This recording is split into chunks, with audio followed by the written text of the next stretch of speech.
দীর্ঘ ২২ বছর পর কাল রাজশাহী সফরে যাচ্ছেন বিএনপি চেয়ারম্যান তারেক রহমান। ওই দিন ৩টি জেলার সমন্বয়ে নির্বাচনী জনসভায় প্রধান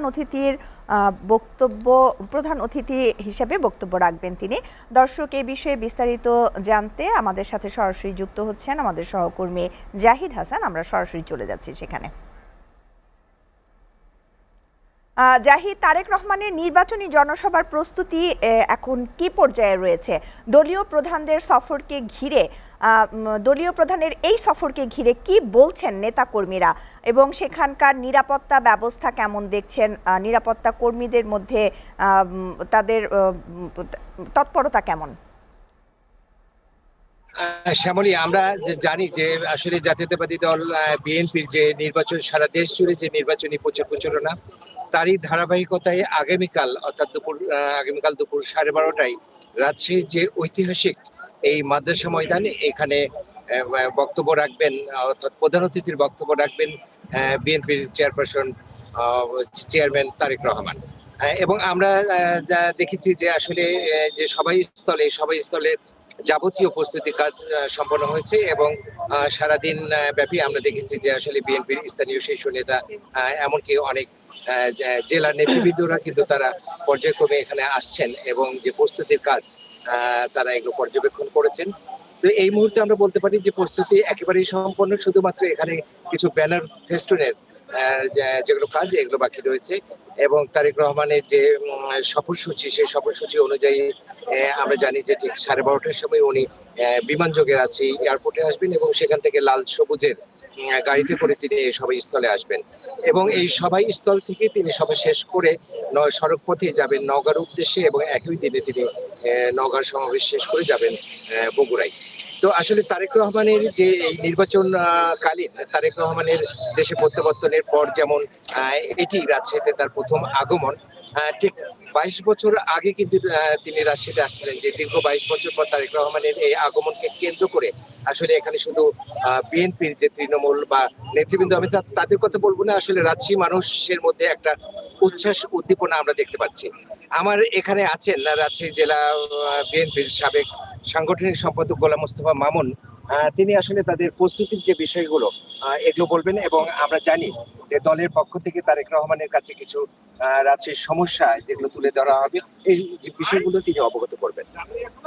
ধন্যবাদ এসএটিভির সাংবাদিক এবং এসএটিভির দর্শক মন্ডলী, সকলকে ধন্যবাদ। আপনারা জানেন যে কালকে এই ঐতিহাসিক মাদ্রাসা মাঠের জনসভায় আমাদের পার্টির চেয়ারম্যান জনাব তারেক রহমান বক্তব্য রাখবেন, এবং আপনাদের সাংবাদিকের মাধ্যম দিয়ে জানতে পারলেন যে উনি কিসে আসবেন, কিভাবে আসবেন।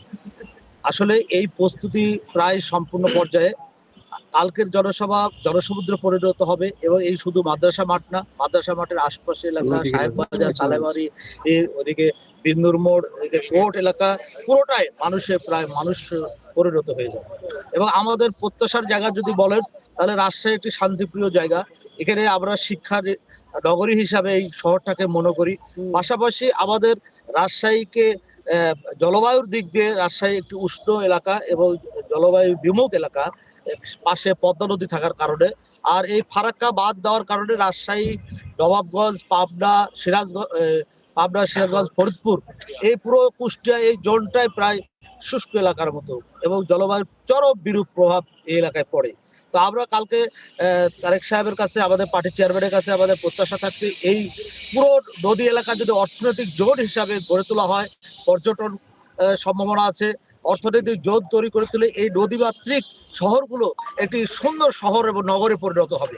এবং পাশাপাশি এই কৃষি প্রধান রাজশাহী, পুরো অঞ্চলটা কৃষি প্রধান। এখানে আম বিখ্যাত, পান বিখ্যাত, এবং আলু বিখ্যাত। কৃষিকে যদি অর্থনৈতিক জোন হিসেবে করা হয়, তাহলে আমাদের এই রাজশাহী অঞ্চলটা অর্থনৈতিকভাবে অত্যন্ত শক্তিশালী হবে। এবং আশা করছি তারেক রহমান যদি আল্লাহ তাআলা ক্ষমতায় দেশ পরিচালনার দায়িত্ব দেন ওনাকে, উনি রাজশাহীকে তার নিজ ভূমি হিসাবে গ্রহণ করবেন, এবং উত্তরবঙ্গের সন্তান হিসাবে তিনি উত্তরবঙ্গকে নিজের শহর হিসেবে গড়ে তুলবেন। ধন্যবাদ গোলাম মোস্তফা মামুন। শ্যামলী, আসলে বিএনপির নেতাকর্মীরা যেমনটা মনে করছেন যে আগামীকালের যে জনসভাটি, এই জনসভায় রাজশাহী, নাটোর এবং চাঁপাইনবাবগঞ্জ, রাজশাহী মহানগরীর বাইরেও রাজশাহী, নাটোর এবং চাঁপাইনবাবগঞ্জের নেতৃবৃন্দরা এখানে উপস্থিত হবেন। তো আসলে দীর্ঘ দিন পরে তারেক রহমানের যে জনসভা, এই সভাটি একটা আসলে মানে মহাসমাবেশে পরিণত হবেন এমনটাই মনে করছেন বিএনপি নেতাকর্মীরা।